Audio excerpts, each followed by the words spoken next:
பாட்டி ஜுவல்லர்ஸ் சுப ஆரம்பங்களின் ஆரம்பம் வழங்கும் கல்யாணமாலை சிறப்பு பிரார்த்தனை திருத்தலங்கள். எல்லாம் வல்ல இறைவனின் திருப்பாதங்களை வணங்கி கல்யாண மாலையின் சிறப்பு பிரார்த்தனை தலத்திற்குள் செல்வோம். சிவபெருமான் தனக்கு மிகவும் பிடித்தமான திருத்தலம் என்று பார்வதி தேவியிடம் கூறிய திருத்தலம். பெருமாள் ஸ்ரீதேவி தன்னோடு வாஞ்சையாக இருக்க வேண்டும் என்பதற்காக சிவபெருமானை பூஜித்த திருத்தலம். யமன் தன்னுடைய பயத்தை நீக்கிக் கொள்ள வேண்டும் என்பதற்காக தவமிருந்து ஒரு மிகப்பெரிய வரத்தை பெற்ற திருத்தலம்.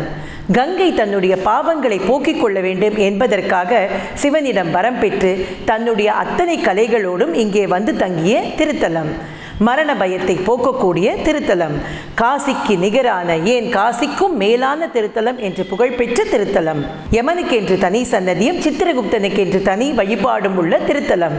சித்ரா பௌர்ணமி என்று நாம் கட்டாயம் தரிசிக்க வேண்டிய ஒரு திருத்தலத்தை தான் இந்த பகுதியில் நாம் காண இருக்கின்றோம்.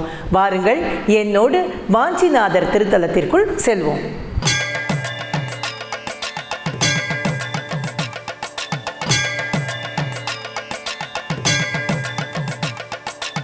Wedding and Beyond, a premium wedding expo from the house of Kalyanamalai, 2nd and 3rd July, Chennai Nandambakam Trade Center. Vanchinathar கோவில் எங்கே இருக்கு? கும்பகோணத்துக்கு பக்கத்தில் நன்னிலம் மார்க்கெட்டில் இந்த கோவில் இருக்கு. வாஞ்சிநாதர் திருத்தலம் அப்படிங்கிறது மிக மிக பழமையான ஒரு திருத்தலம். அந்த திருத்தலத்தினுடைய சிறப்புகள் எல்லாம் நான் சொன்னேன் இல்லையா? அந்த திருத்தலத்தை பற்றின சிறப்புகள் எப்படி வெளியானது அப்படின்னா, ஒரு பிரளய காலத்தில் இந்த எல்லாமே அழிந்து போன போது சிவனும் பார்வதியும் ஆகாய மார்க்கமாக பார்த்து கொண்டே வராங்களாம். அப்போ காசி அழியாமல் இருக்கே அப்படின்னு யோசித்த போது காசியினுடைய மிகப்பெரிய புண்ணிய பூமி காசி அப்படிங்கிறத அவங்க உணர்ந்துக்கிறாங்க. அதே மாதிரி இன்னும் வேறு என்ன புண்ணிய பூமி இருக்குது இந்த பாரத தேசத்தில் அப்படின்னு பார்க்கும்பொழுது இந்த ஸ்ரீவாஞ்சியம் திருத்தலம் அப்படியே இருந்ததாம். காசிக்கு நிகரான திருத்தலம் இது அப்படின்னு சொன்னபொழுது சிவபெருமான் காசிக்கு நிகரான திருத்தலம் இல்லை, காசியை விட பல மடங்கு மேன்மையான திருத்தலம் இது அப்படின்னு சொன்னாராம். சிவன் தனக்கு மிக மிக பிடித்த திருத்தலம் அப்படின்னும் சொன்னாராம். அப்படியாக சிவபெருமான் சுயம்புவாக தோன்றிய இடம்தான் இந்த கோவில்.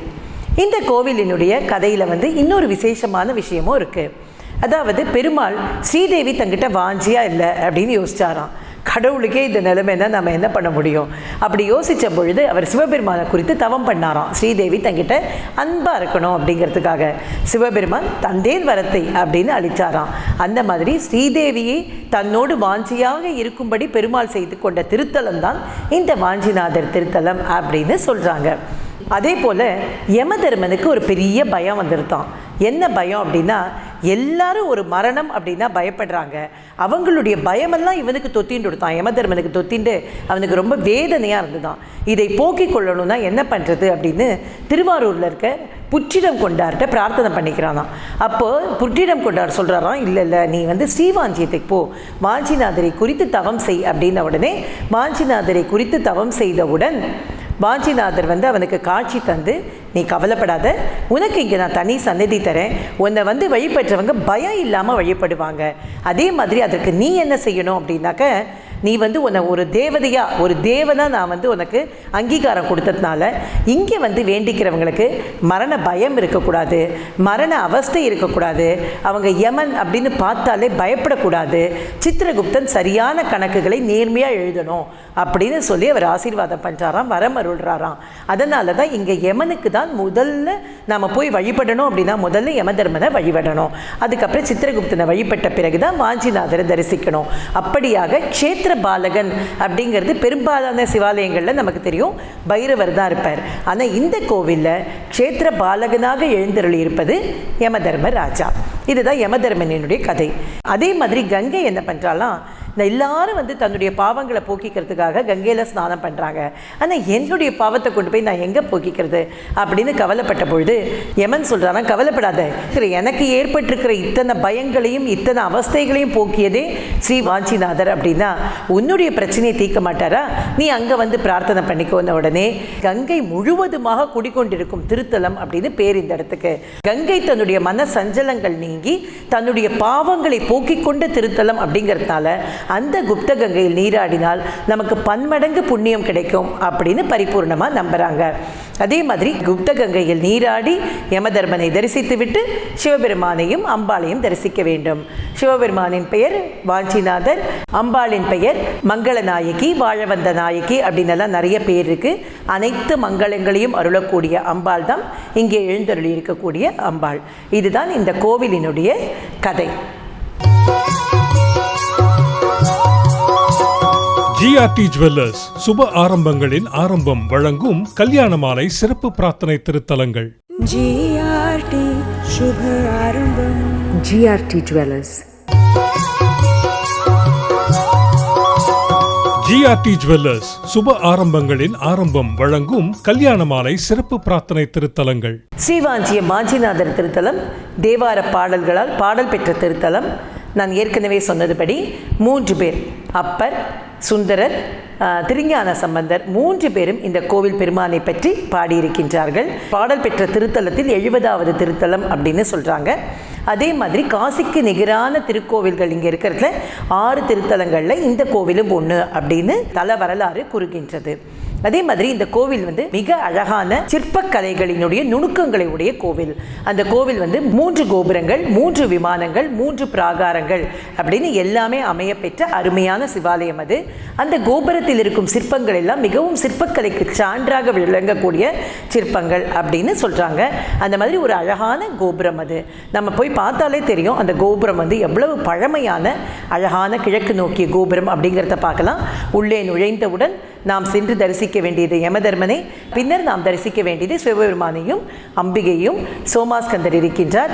பைரவர் யோக பைரவராக இங்கே காட்சி தருகின்றார். இங்கே யோக பைரவருக்கும் சரி யமதர்மனுக்கும் சரி அவங்களுடைய முழு சக்தியும் சிவபெருமானிடத்தில் இருப்பதனால் எந்த பயமும் இல்லாமல் நாம் பிரார்த்தனை செய்து கொள்ளலாம். இந்த கோவிலினுடைய வழிபாடு என்ன அப்படின்னா, முக்கியமாக மரண பயத்தை நீக்கக்கூடிய கோவில். நமக்கு மரண அவஸ்தை இருக்குது, மரண பயம் இருக்குது, இல்லை வேறு யாருக்காவது ஒரு பிரச்சனை இருக்குது அப்படின்னா இந்த கோவிலில் போய் நம்ம வேண்டிட்டோம் அப்படின்னாக்க அந்த மரண பயம் நீங்கும். அதே மாதிரி வாழ்ந்த பிறகு அந்த வாழும் காலம் முடியும் பொழுது மரண அவஸ்தை அப்படின்னு நம்ம சொல்லுவோம் இல்லையா, யாராக இருந்தாலும் ஒரு அவஸ்தைக்கு உட்பட்டு தான் அவருடைய ஆவி பிரியும் அப்படிங்கிறத நம்ம கேள்விப்பட்டிருக்கோம்ல. அந்த பிரச்சனை இல்லாமல், மரண அவஸ்தை இல்லாமல் யமதர்மன் மிக மிக சுலபமாக நம்முடைய உயிரை எடுக்கக்கூடியவன். இந்த கோவிலில் வழிபட்டா அது மாதிரி நடக்கும் அப்படின்னு சொல்றாங்க. 3வது, இந்த கோவிலில் போய் வழிபட்டுட்டோம்னா நமக்கு மறுபிறவியே கிடையாது அப்படிங்கிறதும் ஒரு ஐதீகம் இருக்கின்றது. இது எல்லாவற்றிற்கும் மேலாக குழந்தைகள் அடுத்து நமக்கு நம்மை கரை சேர்க்க வேண்டும் அப்படிங்கிறதுக்காக தான் நம்ம அந்த பித்ரு தர்ப்பணம் அதெல்லாம் செய்வாங்க. ஆனால் இந்த கோவிலில் நாம் ஆத்ம தர்ப்பணமே செய்து கொள்ளலாமா, அந்த மாதிரியான ஒரு நெறிமுறைகள் இருக்கக்கூடிய கோவில். இதை தவிர பில்லி சூன்யம் இது மாதிரியான எந்த பிரச்சனைகள் இருந்தாலும் நீங்கக்கூடிய கோவில்.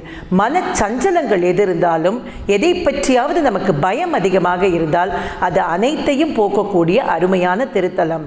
இது எல்லாவற்றிற்கும் மேலாக பெருமாள் ஸ்ரீதேவி தன்னிடம் அன்பாக இருக்க வேண்டும் என்பதற்காக பிரார்த்தனை செய்து கொண்டு சிவபெருமானிடம் வரம் வாங்கி கொண்டு அப்படி செய்து கொண்டதனால் இந்த கோவிலுக்கு வருபவர்களுக்கு திருமண பாக்கியம் நிறைவேறும்.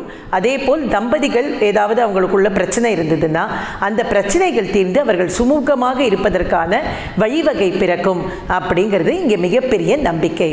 அதே மாதிரி கார்த்திகை ஞாயிற்றுக்கிழமை அன்னைக்கு அம்பாளும் சிவனும் இங்கே வலம் வருகிறார்கள் அப்படின்னு ஒரு ஐதீகம் இருப்பதனால் கார்த்திகை ஞாயிற்றுக்கிழமைகள் மிக மிக சிறப்பானவைங்க. அதே மாதிரி ஆடிப்புறம் மிக விசேஷமானது. உற்சவங்கள் 4 கால பூஜைகள் உண்டு. எல்லா சிவாலயங்களுக்கும் உள்ள பிரதோஷ வழிபாடு, சிவராத்திரி வழிபாடு அம்மாதிரியான எல்லா விசேஷங்களும் இங்கே மிக மிக அருமையாக செய்யக்கூடிய ஒரு அருமையான திருத்தலம். காமிக முறைப்படி செய்யக்கூடிய திருத்தலம். இந்து சமய அறநிலையத்துறையின் கீழ் செயல்படும் திருத்தலம் தான் இந்த வாஞ்சிநாதர் திருத்தலம். சித்ரா பௌர்ணமி அப்படிங்கிறது நம்ம எல்லாருக்குமே ரொம்ப நல்லா தெரியும்.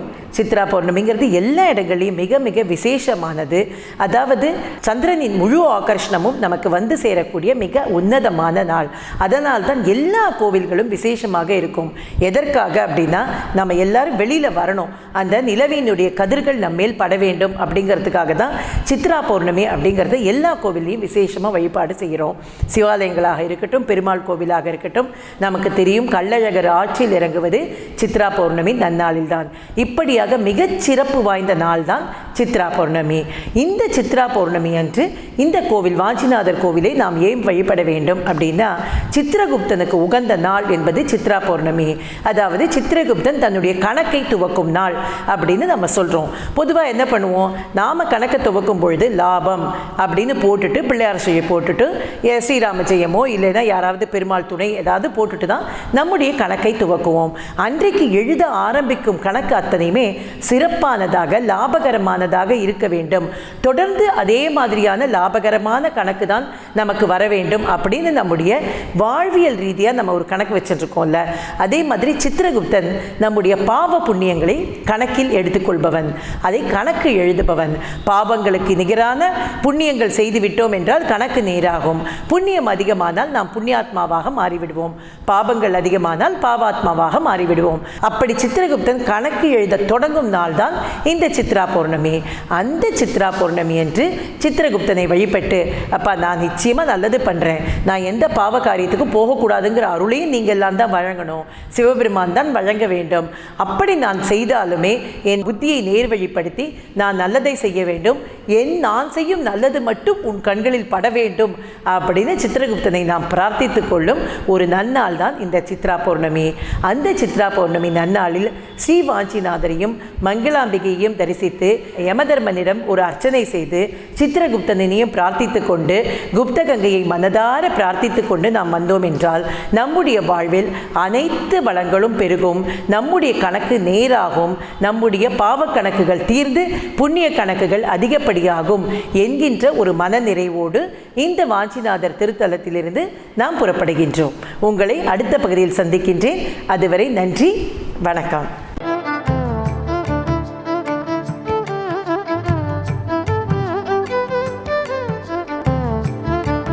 Marvin.in. Authentic home food delivered daily.